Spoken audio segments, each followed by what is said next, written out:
And we're live. Welcome, everybody. How is everybody doing? Very Doing well. Good. great. Yeah. Excellent. So I'll just do a quick round. We've got Randall Work, of course, Neil, Jeffrey, and we've got Katie Griffin. And she's going to be joining us in this grueling session of ERP. We'll find out what that means and dig into this. So this session, obviously, it's about how we help MSPs scale, grow their business, all that cool stuff. And then the question comes up, is the ERP business ready for the channel? Is the channel ready for ERP? How does this fit together in the channel and why it matters? So, without further ado, let's jump right into this. Katie, first big question is going to go to you, right? What the hell is ERP? What does it stand for and what does it mean?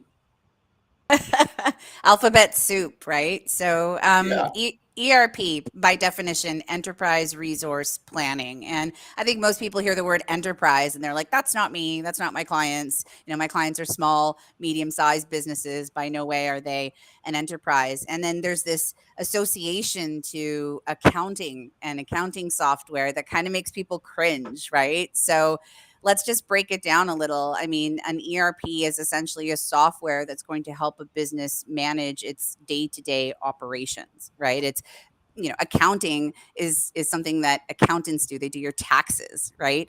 Day-to-day business management definitely includes some bookkeeping, but it's essentially taking that service or product that your clients are selling and offering from the beginning of when the request for such comes in and managing the life cycle of that order throughout the day, right? So if it's items that people are sending or selling, picking those items, making sure that the orders are properly in detailed as to what the customer wants, making sure that it makes its way to the warehouse and then it gets shipped, and then you send an invoice to collect money for the thing that you've sold, and then you receive the money. And that's in a nutshell what you're doing in a business management software. And I you asked when you started, is ERP ready for the channel? We have been, and we have quite a few channel members that are MSPs and IT professionals, so don't be scared about an good ERP stuff. solution. Yeah. Well, we're going to demystify ERP, right? That's the whole game. And absolutely, the channel is ready for ERP. And it is now more ready than ever before because digital transformation sort of requires, ERP. First of all, any questions, Randall? Who wants to kick this off? I would like to redefine the term. First of all, it should really be CRP, which is corporation resource planning, because companies or company resource planning, because really that kind of breaks it down to what it really is. That, like you said, Katie, the enterprise word scares people off right away. But I want to also redefine the word for an MSP. And for an MSP, that word should be earn real profits. That is really what an ERP is, because the market, like you said, is ready, but there's not a lot of people that are playing in that market. So now's the time to really get interested in seeing if you really do want to earn real profits, and maybe this is a solution for you.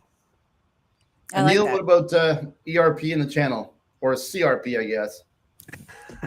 Well, I'm really curious to see if you look back over, say, the last couple of years with the entire, there we remember the pandemic situation. How have you found that has started to affect people's desire to adopt ERPs, CRPs, whatever you want to call it? It's increased, actually. I mean, I think that that's a similarity as to what, the channel members would be experiencing as well. We fall into that same space, if you will. The need to be able to work remotely from, anywhere is, I think, one of the biggest things that's come out through the pandemic. But I'll also, highlight on supply chain issues that are existing pre-pandemic, but even more exacerbated by the pandemic, and being able to manage things like inventory accurately and being able to forecast what you need well enough in advance to deal with these supply chain issues. I mean, these are things that a good CRP, ERP, or a product like Spire can really help manage. What do you need? How long is it going to take to get it? Getting those purchase orders out, dealing with multi-currency, those are all big things that tie into these supply chain issues that every industry is facing. So the demand for a better software, a package that can handle a business needs has not slowed down because of the pandemic at all. It's actually increased, if anything. Let's double down a little bit on that, supply chain. We're all hearing the word supply chain like every day now. Problems everywhere, can't get a car in time. Everything has got shortages, right? And that's actually even pushing inflation up even further. So that's a whole another topic. But when we look at the supply chain itself, right? How does ERP help manage that for a business? Well, I mean, I don't want to give any false hopes here. Having an ERP system is not going to solve your supply chain issues. You're not going to get lead times any quicker from your manufacturer overseas. But what you are able to do is generate reports that will give you meaningful insight as to how often you should be placing these orders, how you should be nurturing your relationships with your manufacturers, any currency kind of issues that you're going to have to be dealing with, customs and brokerage forms, getting those things done and dealt with ahead of time in anticipation is only really achievable if you have meaningful data to tell you that. I think the worst case scenario is you go to place an order from a manufacturer and they're like, yeah, it's going to take 52 weeks to get there. But if you had data that showed you this before you needed to call your manufacturer, you would just be better prepared to manage the incoming and the demand and, again, the delivery and expectations of who your vendors are. Yeah, absolutely. You need to know what's going on in your data before you can actually manage your supply chain. And also, they'll also maybe give you indication that you maybe have plan A, plan B, plan C, backup suppliers in case one falls through and so on. So yeah, I mean, these are the kind of tools that manages what you do, your activities, so you could better plan, with your suppliers. And I think supply chain is all about planning these days. I think so. Let's talk about the digital transformation of business, right? So we all hear this. The acceleration of digital transformation of business has been astronomical over the pandemic, of course, and that is not going back, anytime soon. Most CEOs that have been polled today said, in 4 or 5 years, their business will not even be recognizable to what it is today because of all this transformation happening. The customers buying differently, their employees working differently, and so on. So let's talk about how ERP fits into the ecosystem of digital transformation. When someone asks you that, Katie, how would you form that in a form of like digital transformation?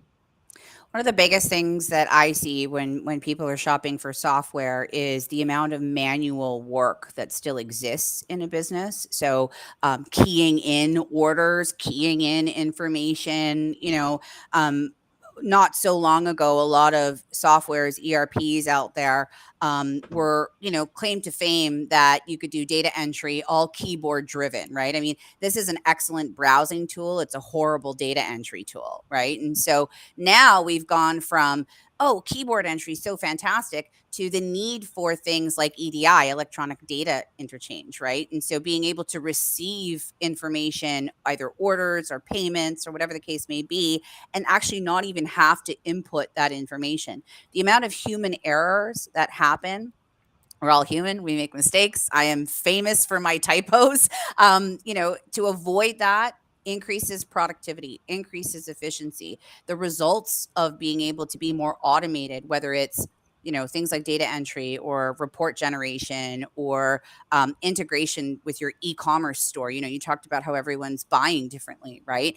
As opposed to downloading a spreadsheet of information from the back end of your website and then uploading that into your accounting or business management system.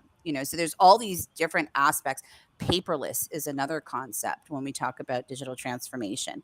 How many people are still receiving invoices or statements in the mail? How many people are still sending checks, printed checks out? So digital transformation for the business isn't just about, that environment, that ecosystem. It's also about the processes that are in place that once upon a time, worked well. We've always done it this way. Now we're actually hindering things again, like efficiency and productivity, which is time spent, employee time spent, it's response time to customers. And when we talk about who businesses are competing against, that business who can get to the customer faster, who can get the order accurate and not get, 2 left shoes in an order, right? These are all things that are solidified and bettered through digital transformation, automation, things like that. Absolutely. Anybody else? It reminds me of yesterday. We ordered from a local delivery service some clams, and we're going to have a nice, moules frites night. And instead, we got oysters, and we're about to put them in the pot and going, these do not look the same. And of course, is obviously a mistake. And It is, as a client, you feel like, do they really know what they're doing? It really takes down that level of trust. So having that accuracy is so important, especially when there's less of a relationship. I can easily change suppliers because there's no loyalty there that much. So I'm glad you brought that up, though, Randall, also, because that just highlights another important factor when we talk about an ERP system. For anyone who's dealing with consumable products or any product that you put on you or digest, whether it's you or your pets, there has to be lot and serialized tracking available in these programs. You got oysters. You were supposed to have clams. What if you were deathly ill, deathly allergic, or got super sick because you got oysters instead of clams, and you were like, oh, okay, I'll just eat them because I don't want to send it back or whatever. If whoever sent you that does not have a lot system associated to that, managing recalls or managing any faction is incredibly challenging when that's all on a spreadsheet or non-existent at all, and actually makes you liable to fines by the Food and Drug Administrations, right? So another good reason why businesses should have that if they're in any kind of consumable industry is the right tools, and serialized and lot tracking is an important part of digital transformation. It's also part of GMP. If you're in a manufacturing, if you're in the pharma industry, you have to have these regulations, and there's so much documentation that you take care of that you need a platform to keep this all in, or else it's impossible, and then you're subject to fines, which are insane. Well, and your reputation too, right? So I didn't even know ordering clams was a thing, man. Jeez. Neither did I. Wow. I'm not going to name the company because I still order from them, and that's pretty bold. I got a raw deal. Let's put it that way. But I'm bummed. We got to get a drum or something. Here all week. So, Neil, what's your take on this digital transformation of business and how ERP may be the foundation of that? And how do you really do digital transformation in a business if you don't have an ERP as your foundation? I mean, I don't even know how you would do that. No, I mean, I don't think you really can in this modern world, is the reality, for all the reasons that Katie talked about. The fact that we've got to have, our staff expect greater flexibility than before, so do our customers. It doesn't really work. So I think that it's another one of those classic opportunities for the channel partners who grab this opportunity by the horn to start the education process. Because Randall tells that story about, the wrong order. I obviously do a lot of work in business development. I went to visit a company who just acquired another business. And when we went in to look at it, 75% of their systems were still pen and paper. And actually, I think sometimes when you work in the channel, you're under this illusion that all the businesses have already started to adopt lots of this digital tech. In reality, lots of them haven't. Katie said it as well. It's like, this is the way we've always done it, so we just keep doing it that way. And you see it in all industry and all sectors. My favourite one was I did some work a few years ago with the Ministry of Defence in the UK, and they had a procurement process which basically was still, I mean, I'll go back a little while, but it's still like 2012, 2013, they were still using multicoloured carbonate paper. And because they were government, you couldn't submit the pink paper to that office because they only accepted the yellow copy. So even though all the information was there, they weren't going to touch it. And they were doing this, and they phoned up in the manufacturer, and they said, actually, no one on the planet buys that many pages anymore, so we just don't make them. In the entire system, ground to halt, and they just looked at each other. We don't know what to do. So I think there's a really great opportunity for us in the channel to sort of like not presume people are more advanced than they think, and say, hey, are you interested in just finding out what an ERP could do for you? And I think that's the starting point of the journey, because I think in most cases, especially those who've been in the reseller game for as long as me, the most early experience we'd had years ago would have been with Dynamics and SharePoint and all those type of stuff, which people used to hate and loathe because they were far too complicated and not user friendly. Whereas obviously what we're now seeing with the advances in technology is we're getting the functionality, but now with the usability as well. It's interesting. I don't think I've actually seen those carbon papers in like a decades. I didn't even know it still existed. My goodness. One factory somewhere in Poland, I believe, still makes them. Maybe we should buy shares in that factory. You know, when we look at ERP as a let's say that it's a foundational solution in digital transformation. We all understand that businesses are transforming because their employees are doing different things, their end customers are doing things differently, the journeys are changing. We also see that a lot of companies are challenged in hiring and retaining employees, and a lot of that is allocated to boredom, repetitive job, redundant stuff. I'm not feeling I'm worth anything. What am I doing here? I feel like like a robot. And this is sort of burning people out, right? For me, I think ERP sort of removes that mundane redundancy work, so people can actually do more substantial things. Is there any data that shows like how much of that redundancy work goes out of the window, and is anything like that? What's your take on that, Katie? Again, I think with a contemporary ERP solution, that minutia data entry redundancy of like, what am I doing with my life, right, goes away, because you are clearing up that time for staff to be able to do other meaningful work, right? And so again, whether it's, I remember a friend that I had, and she worked for a bathroom distribution, like sinks and whatnot, toilet seats and whatever. And she would have to literally, that was her job from 9 to 5, just key in everything, just key in all the orders that were coming in from different places. Some orders coming in from email, some being downloaded from the website. And like, I just, would ask her, how do you not fall asleep sitting there doing that? Right. And so they implemented a nice new shiny ERP system, and it took away the data entry aspect of her job. And she was worried, like, am I going to lose my job? And the fact of the matter was, no, because there's an infinite amount of work to do in a thriving business. Okay. Like, and there's always, no matter how automated everything's going to be, no matter how contemporary we are with our digital transformation, there still always has to be a human being to make a decision somewhere. And those human beings will be more apt to making knowledgeable decisions, confident decisions, if they find meaning in their work. And if they're not sitting there just plugging away, doing that kind of stuff, then they're free to learn more. They're free to experience things, build better client relationships, build better staff relationships as well. And it creates just a healthier environment, right? Happy employees are the best employees. From an ERP publisher's perspective, how we contribute to that are things like our either, pre-pandemic in person or now virtual, moving towards hybrid events. We personally at Spire do a knowledge-based webinar series every month of the year. We have kind of like this, a podcast style hour conversation with different vendors that are integrated into Spire, and just talk about issues that are familiar to everybody. One was cash flow management, and I had my credit card processor vendor as a guest. Another one is supply chain issues, and I have a really top-notch workflow inventory management guy that sits in on that. Another one was bringing your business online.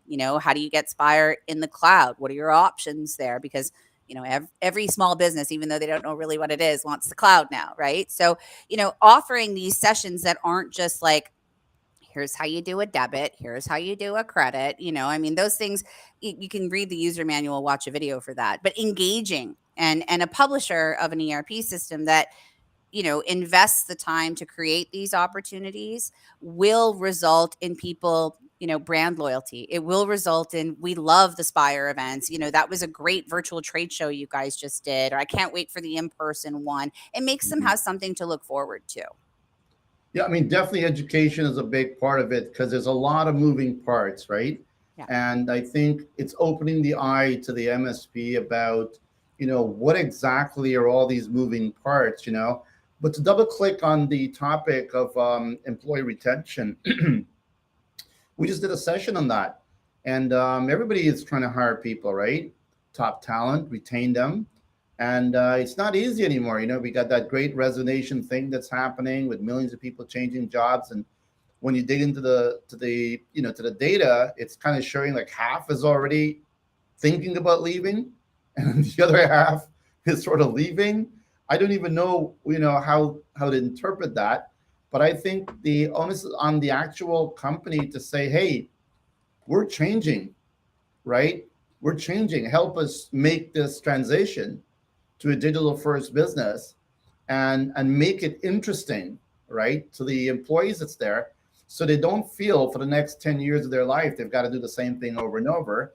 And that boredom leads to, lots of, depression and mental health stress, which leads people to try to change their jobs. And it doesn't necessarily mean when you change your job, the grass is greener over there either, right? So, better off, looking at your business and figuring out how to, improve it and so on with something like an ERP as an example. When we look at this this new model of digital transformation of business coming out, right? What kind of timing, that just to give a feel for, like, I don't have an ERP, I want to get it implemented in my company. How much time is involved in taking a company from like no or low ERP type solutions to, full on ERP kings and queens? There's a few different scenarios that I'll paint to answer your question, Julian. So for those businesses who are actually still paper based, and there are a lot of them out there, believe it or not, and so not actual pen and paper, but let's say spreadsheets, right? Everyone's documenting everything on a spreadsheet.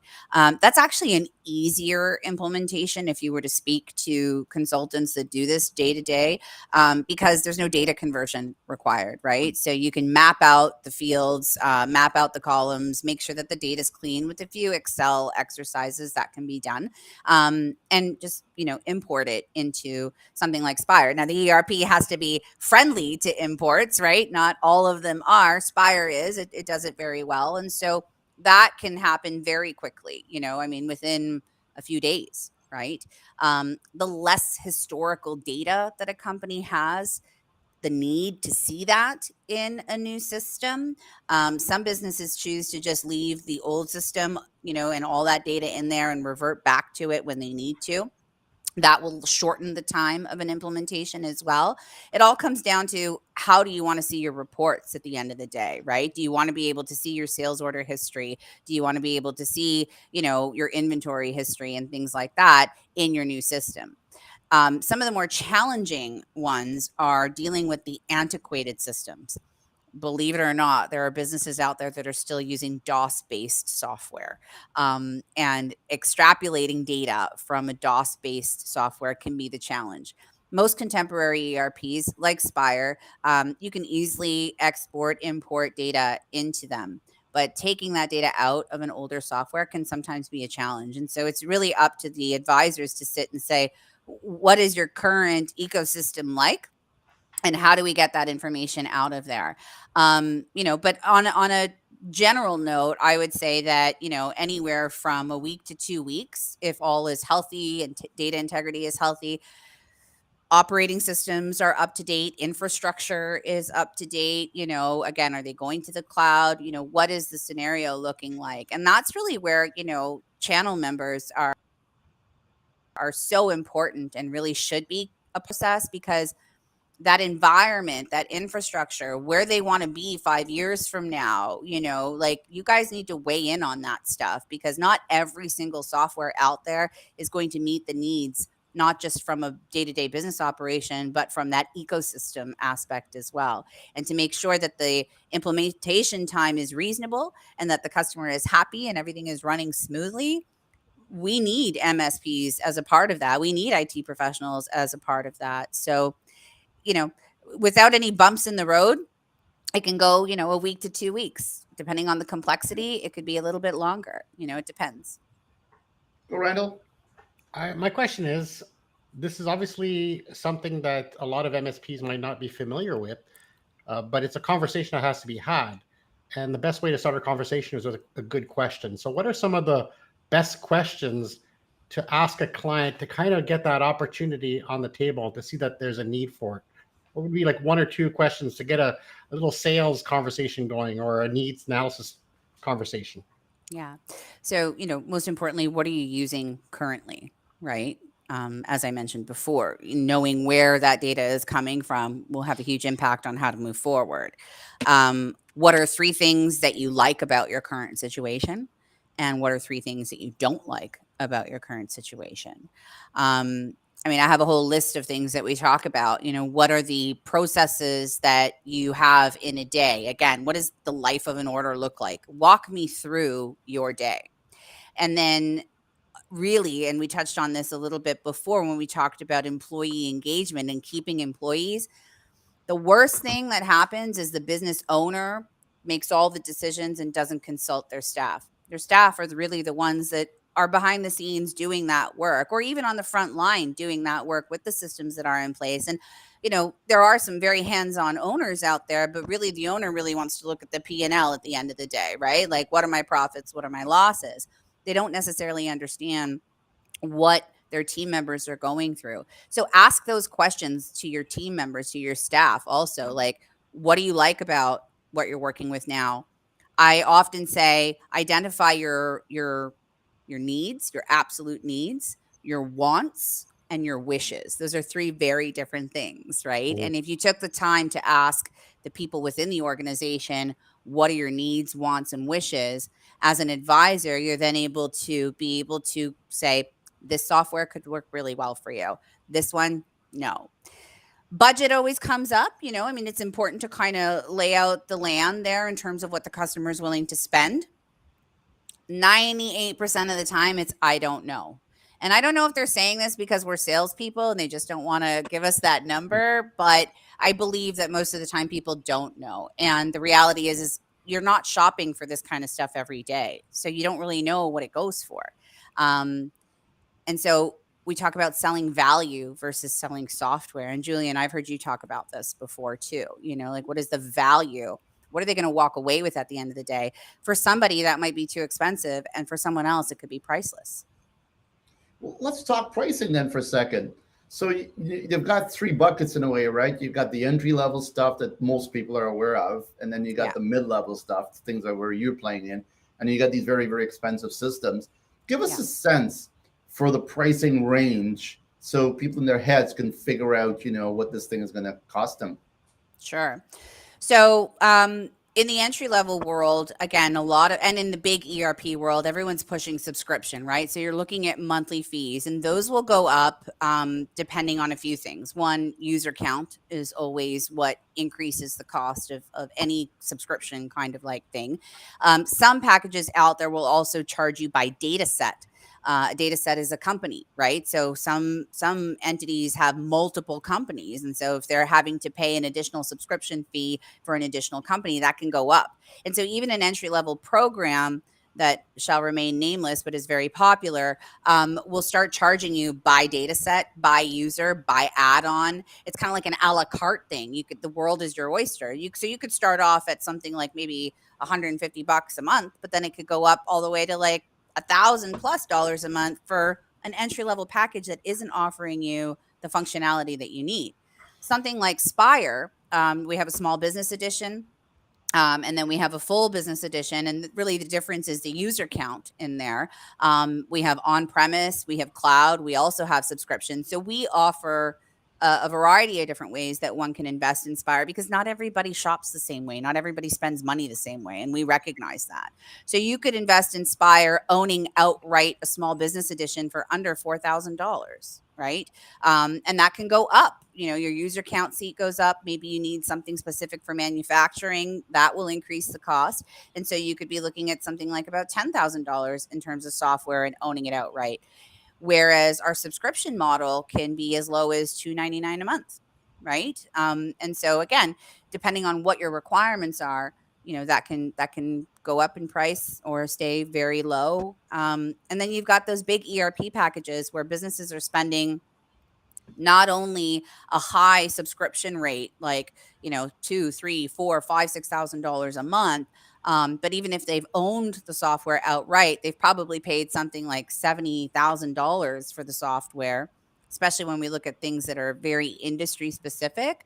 And then there's the annual maintenance, right? Channel members are all very familiar with annual maintenance and software assurance costs, right? And so I've seen products that cost a small business with 3 users, an engineering company, $26,000 a year just to be able to use the licenses, So you've got to be aware of what you're willing to spend to some degree. And then don't be shy to tell, that salesperson or that advisor, this is my budget, because the conversation can end very quickly, otherwise. So, Yeah, I mean, this is really important actually, because ERP sometimes I feel is what the customer can bear, based on the customer, the size of the customers, the shiny desks that they have and what they do, price just can vary. And I'm assuming that vendors don't really do that. But in general, the reality is everybody wants to get value for what they pay for. And when someone is using something and getting real tangible value, is only then and there they will realize the ROI and the value. And so, wow, you know what? I'm paying $500 a month. I'm getting this. Wow, isn't that amazing? Like I got employee retention, right? My customers are getting stuff on time. They're not getting, oysters when they order clams, right? All this stuff is happening, and then you realize, wow, I just did all that for $500 a month, right? So MSPs and channel partners in general has got to wrap their brains around this thing. This is not your grandfather's ERP thing, right? This is new modern day ERP solutions. Again, maybe the industry needs to recoin the phrase, whatever it is, because we need channel partners to be bringing this to their customers, because it is the beginning of the journey to the digital transformation highway. And I want to talk a little bit about, stickiness. A lot of MSPs talk about, we are doing things with our customers that they become dependent on us and rely on us, and therefore we become more sticky to their company. Cybersecurity, things like this is those types of categories. But let's talk about an ERP. For me, it seems like when you have an ERP, you're not gonna change it every day, right? Is there any data that shows like how often people change ERP? I would say that it's probably safe to say never, if they can. Again, you've got those, those dinosaurs out there that say, we've always done it this way, and they'll find a way to keep their DOS program running. They'll have their IT guys set up a virtual space somewhere that is running Windows 98 so that the DOS program can still operate, right? Like where there's a will, there's a way. Okay. But I think that depending on, the growth strategy of the company, again, this is why I encourage people to think 5 years ahead as much as they can, right? Like not just picture what you want your business to be in 5 years, picture what your business is in 5 years. Again, that want and need thing, right?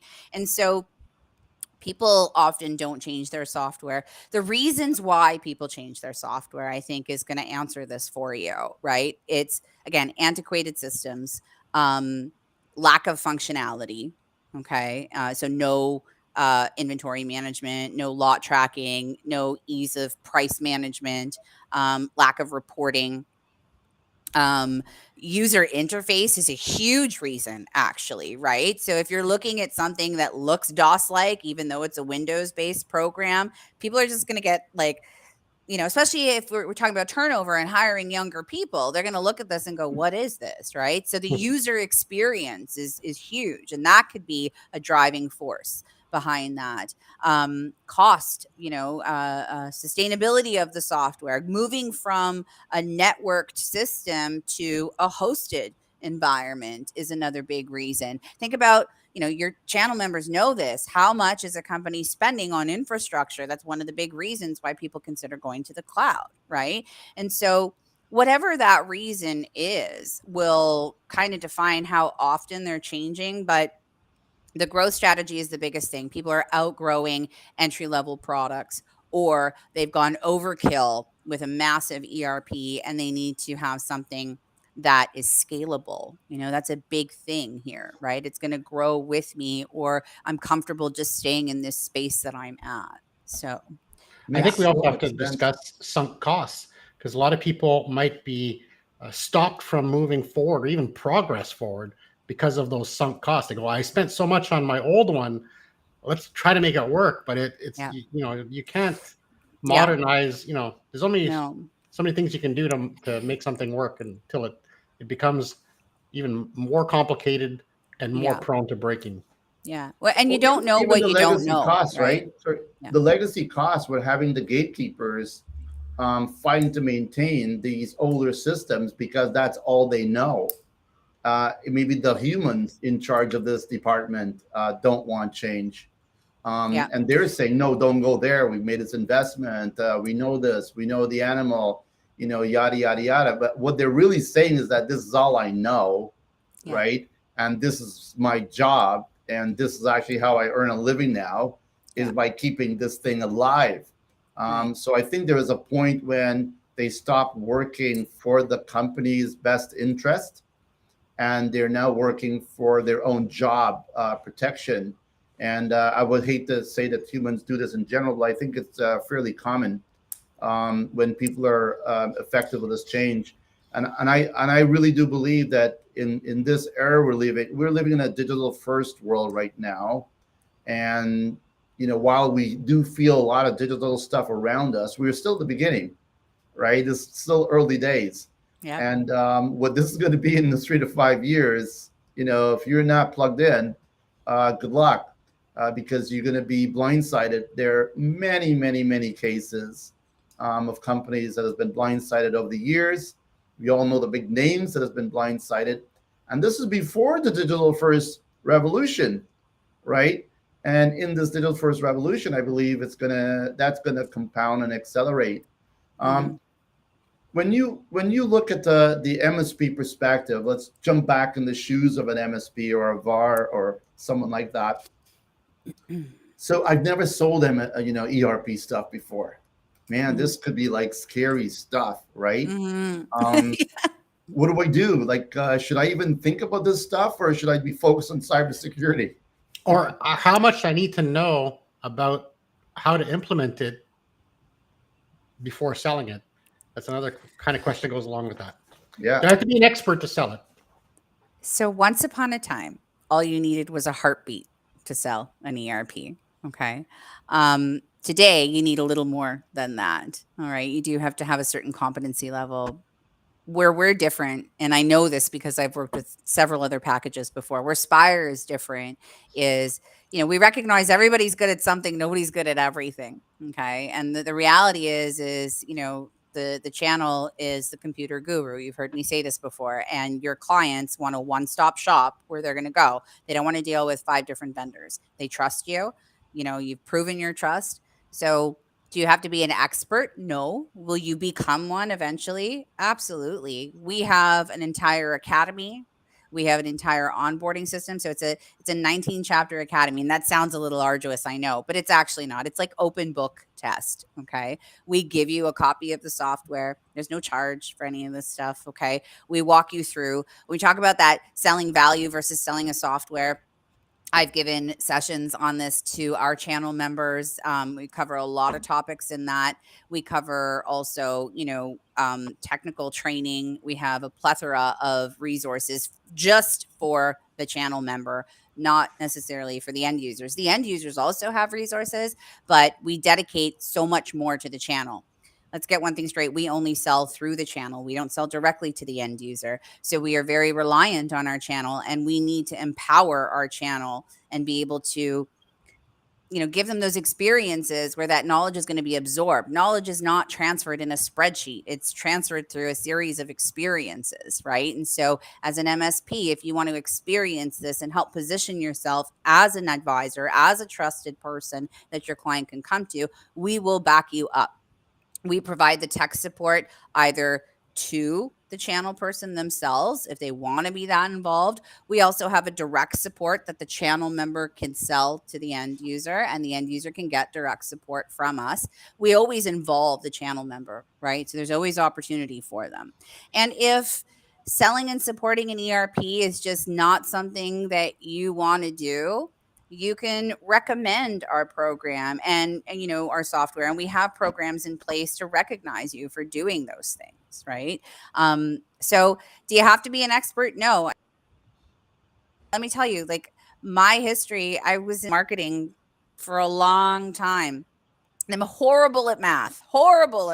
Like, don't tell anyone. I still don't know my times tables. Okay. So everybody's going to know now. Yeah. Well, but I now support professionals in selling and supporting ERP systems. I do full discovery calls with people who are shopping for software about what their needs are. How do their business operations work on a day-to-day basis? So that is something to be said. Also, we have a thorough discovery process with prospects, and then we match them up with our partners, right? So I'm not giving you guys like tire kickers. You're not chasing people to get that sale. You're actually going to get a qualified prospect that is going to be interested in the product and will support you 100% of the way.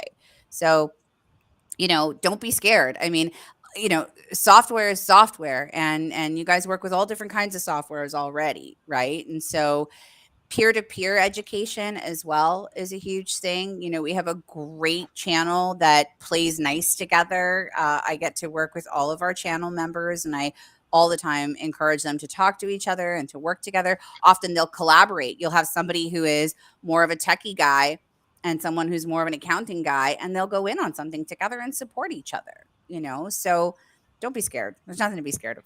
It's good. Good stuff. I mean, at the end of the day, you can just simply recommend or you can get involved. I mean, in many, many ways, this is actually much easier than cybersecurity. Because cybersecurity, it's like every day you wake up, you're restarting, from a whole different set of problems every day. Whereas once you nail this right, you're baked in literally as part of the company.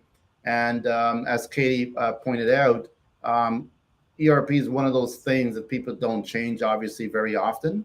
So if you can get in there and you can be the point of entry for that ERP solution, this allows you to go wider, deeper within the company with all sorts of other solutions and connect the dots, right, to the ERP as you move forward, because the ERP needs to have, data management and cybersecurity protection. So there's lots of additional services, you can bake around an ERP too as well. It's not just the ERP license, right? Yeah, it's all the downstream revenue you get out of it. So yeah, Randall? It's not A to Z. There's a constant evolution of new things to be added, new features that they request.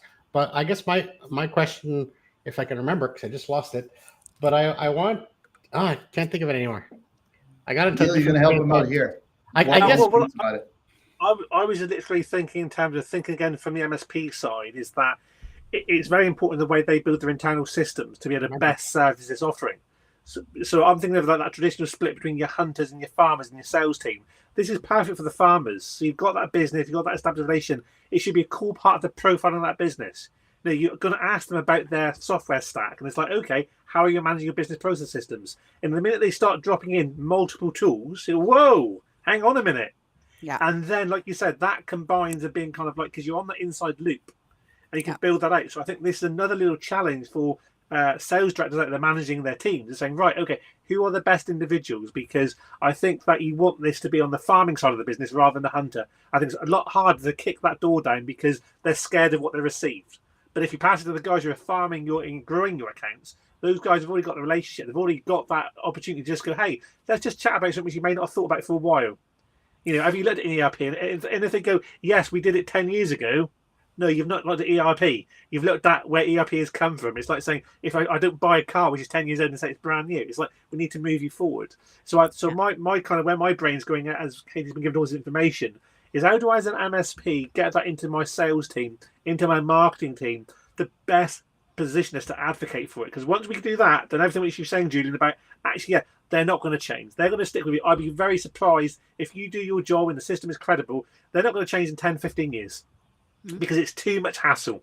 And the other conversation that I've had around ERP, when people kind of like get confused by it, in the UK, we have to work to various different standard codes. So we have ISO 9001, 27001. And I said, have you done that? Oh, yeah, well, that's all about managing processes. Right, and it's quality of documentation and access to all that data and shareable, and you can update it. Well, ERP just does that for everything across your entire organization. Suddenly, it's like sometimes we need these little sound bites where people just go, oh, that makes sense to me. Good point. My memory came back, and it kind of goes along with Neil, because I want to know is what would be the sweet spot for Spire as a typical client that would really fit the bill for a potential matchmaking here? Right. So great question. Spire is really strong in wholesale distribution, light manufacturing, service-based businesses. We have quite a few telecommunications clients as well, and businesses that are doing anything, I guess, from an annual revenue perspective, from just over $500,000 arbitrarily up to 50 million a year. Sometimes it isn't just about how much money the company is making in a year, but it's how many transactions on a day-to-day basis are they doing, right? Large volume. Those who need to manage complex inventory or even simple inventory, e-commerce, right? Web store, having that integrate into your business management system. So anyone that's doing inventory, manufacturing, service-based businesses, rental kind of stuff, like those are really our sweet spots. I would say, I talked to somebody the other day, very small business, like micro business, okay, maybe making $250,000 a year, okay, and it was a marketing company, so they don't really have inventory. It's all a service-based business, but they watched some of our demo videos and they loved the features that we have. They loved the user interface that we have. They loved that they could search for anything in a Google-like way in Spire. It's one of our really nice features. You can remember half a word, type it in. It's going to show you everything that's associated to that, which cuts the search time tremendously when you're looking for something. And so other little features that they liked, and they were like, yeah, I might be really small, but I really like this software. And I'm like, okay, let's have that conversation some more. So look at what your client's needs are. And, to what Neil said earlier, one of the, I guess, red flags as a channel person would be, looking at that ecosystem, how different softwares are there, right? Like if you're doing a health check with your clients and you obviously can see how many different programs they're running, how many of them are not connected, how much data transfer has to happen between those siloed different programs that are running there, that's probably a good indication that they need an ERP as well, right? Interesting. We talk a lot about RPA, robotic process automation, as a way to sort of streamline things between the company. And quite interestingly, ERP comes with a lot of that baked in, right? That's what you're doing. You're automating a lot of these main processes that then allows, other RPA technologies to automate other things that maybe the ERP doesn't really have, that maybe eventually the ERP will end up getting, as a kind of a roadmap. Tell us a bit about how ERPs are sort of developing. Is it like, you've got the solutions baked out, or are you like adding some more cool stuff, like it plugs into e-commerce and does all these crazy things? What else are you baking into ERP these days? You are such a channel guy, right? That's what the channel always wants to know. What's coming? When's that coming? When's it ready? So I can tell. Yes, inquiring minds want to know, and rightfully so. If you are channel news for a reason. It's called channel news for a reason. Yeah. So, I think that the development strategy of any ERP publisher is based on a few things. And, one of those things would be demand, obviously, right? Like, what are our clients asking for? Some of the new features that we recently released is something like tracking of a shipment is built right into Spire. Right. So now you don't have to exit Spire to go to FedEx and track your package. Associated to the order is the tracking number just embedded. You click on that It'll launch the tracking information from within Spire as well, because we have browser built into Spire as well. So you can save all your favorite websites in there. Okay. HTML like emails, right? As opposed to just that kind of bland email statement that goes out, you can now have fonts and colors and send, several attachments, add your logo, whatever the case may be. So some of these more contemporary like features have come out. There's some more technical ones when it comes to, inventory management and purchase order kind of functionalities as well. But the roadmap often looks like customer demand. It often looks like what the competition is doing as well. One huge thing that we have is data conversion built into Spire from QuickBooks now, right? So QuickBooks Desktop is a very popular program, entry-level program, and this might ease the channel's mind a little bit when it comes to data conversion. QuickBooks data can be converted into Spire. It's built right into Spire. And so these are the types of functionalities that we look at when we're talking development, from the little nice bells and whistles kind of thing to making the channel member's job that much easier, resulting in a much happier customer, right? We look at what the competition's doing as well. It's competitive out there in the ERP world, right? So we do query our clients and our end users and our partners have an opportunity to submit feature requests all the time. How they make their way to the top of the development list is up to my chief operating officer. I can't really speak to that specifically, but what's nice about a company like Spire, as opposed to some of those bigger houses out there, is that we do ask you what you want to see. When it's, conference time, we do talk to the end users as well. Our partners are always welcome to reach out to us and put in feature requests. Spire is the kind of company where you can call and you'll get a human being on the other side of the phone and you can talk to them about what you want, and from the development side, and I'm not a coder or a developer in any kind of way, people have to understand that we can't just add every single little thing that everyone's asking for. That's a good way to break software. So there is a process that the development team has in terms of evaluating what takes priority. What a healthy sign is for an ERP company is that there are upgrades that are issued. We do several throughout the year where these features are added. Okay. A very bad sign is when a company stops issuing upgrades or only does like one a year kind of a thing. Okay. That's a sign that it's getting old, right? So the main thing I wanted to get at is that it's a living, breathing thing, and it's always improving and adding. And basically, if your customer base is not maybe a fit right now, maybe, it will eventually be as these functions come together. And again, it makes a lot of sense that if you're listening, and the channel community and their end users are able to feed you, here's what we'd like, and you're reacting to that positively, makes sense. And we all understand software, you fix one thing, it breaks 10 things. So you can't really just spin up a fix that much.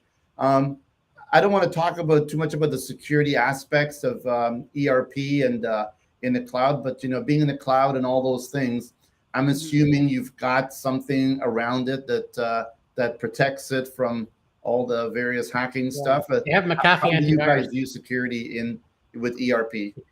Our cloud hosting environment is through AWS. So all of the security that's built into that is what one can expect with Spire Cloud Hosting. When it comes to on-premise, you can back up your data to Spire servers, okay? Or you can also have the data backed up on site, which, nobody really recommends that anymore. But we are not MSPs. We are not IT experts. That's where you guys come in. Our software can sit very nicely in whichever environment you really want it to be in, okay? And how you manage data security is up to your channel, right? Like the MSPs are the ones that are responsible for that. We have systems and checks in place to make sure that, we'll work with an antivirus that's running, and we'll make sure that, your data backups are scheduled. And, if you are using Spire Cloud Hosting, we do assume the responsibility for the backups and all of that good stuff. But ultimately, that conversation is a very important one that not just any ERP consultant can have. They don't necessarily have that expertise, right? So that's one advantage that MSPs have when they are supporting an ERP, is that they can offer that security, especially in an on-premise environment, as a whole for the ERP.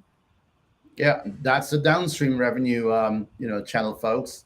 In reality, you need to bake these big things in, right? And then build your downstream revenue with that, right? You can't just say, oh, you've got an ERP. Oh, let me help you fix it. You know what I mean? If you go to it with a full solution, you're going to become more of a digital business advisor, And remember, you don't have to bake everything in-house. You can orchestrate, right? You can become the conductor of the ecosystem of all these companies, partners that you can bring to your customers and help them, scale up their digital transformation journey, right? So you can bring in Katie and her team when you want to do ERP things. You can bring in someone else when you want to do something else, and so on. But the MSP could become that conductor. We got a few minutes left, 5 minutes, 4 or 5 minutes. I'm going to kind of go around. First of all, any other questions you want to throw at Katie before we leave? Randall, Neil? Not so much questions. I just appreciate that this is something we need to talk about because, again, we've been talking about certain aspects of the business that an MSP must think about if they want to remain relevant. You can still do the break-fix stuff, and you might make a little bit of money, but you're either going to get gobbled up or you won't be needed because somebody will come with an ERP solution and slowly crowd you out. So you have to have an awareness of what's going on, and maybe a conversation needs to be had with Spire or a company that might suit your needs. But so far, I'm hearing Spire. good things from Spire. Obviously, Spire. It's interesting. It's almost like VoIP in a way, right? Most channel partners didn't really, or don't like really VoIP, right? Because of the complexities, like, if you're dealing with your customer and you have all these other great solutions that you're getting money from or for, but you add the VoIP and then the person's phone system goes down. Nobody wants their phone systems to go down, right? So they don't want to take that responsibility.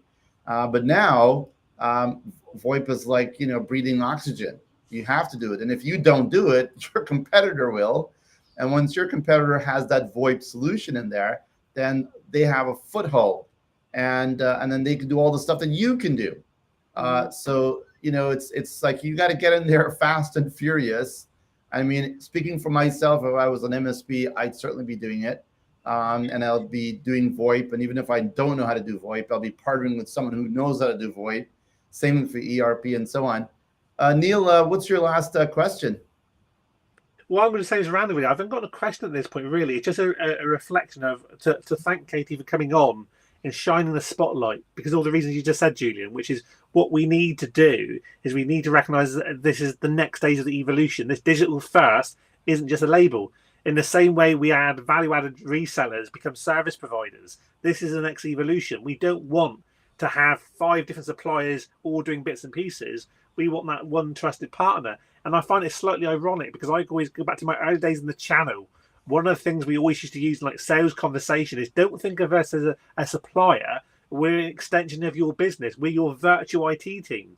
And actually, at the time, that was a nonsense because we couldn't do anything because there was nothing you could do. We just had telephones.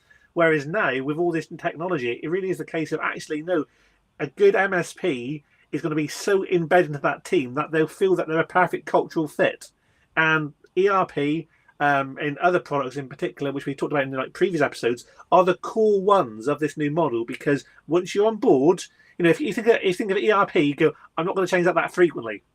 By adding VoIP, I don't want to change that frequently, so maybe I'm going to change that every 10 years. Then you go, actually, even AV, there's so many options. Once I pick one, I want to stick with it for 5 years. Well, suddenly you're not got just 10 years of retention, but we can add those numbers together. It's like, actually, they're not going to go anywhere for 25 years. And I think there's an opportunity there which that people aren't thinking through at the moment, is think about even things like your commission structure for your staff. If you've got this great recurring model, you can then move from just paying a monthly commission for whatever you sell into terms of actually you will get a recurring revenue, even as a sales guy, but it's paid annually. Well, imagine that if you've got a healthy bit of commission tucked away for the next 3 years, but you've got to be at the company to get it. You can retain your staff, so we can use that as a way to also stop this great resignation, which is like, let's dangle some money in front of them. Sales guys, I am one. We're greedy. We want the cash. Good point. We have a great partner.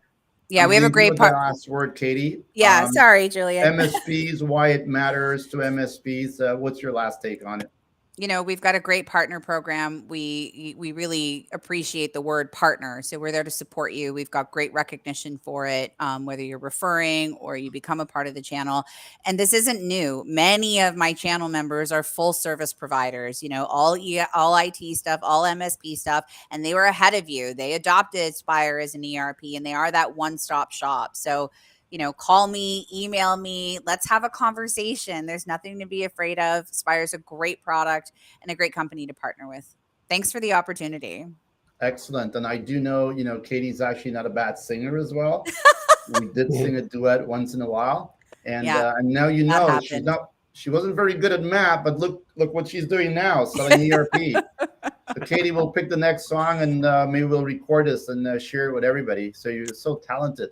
Oh, thanks, Julian. I'm blushing. Right. Thank you. Take care, everybody. Welcome, and see you at the next time. And we'll just say thank you and jump off. Cheers. Thanks. Bye. The next time.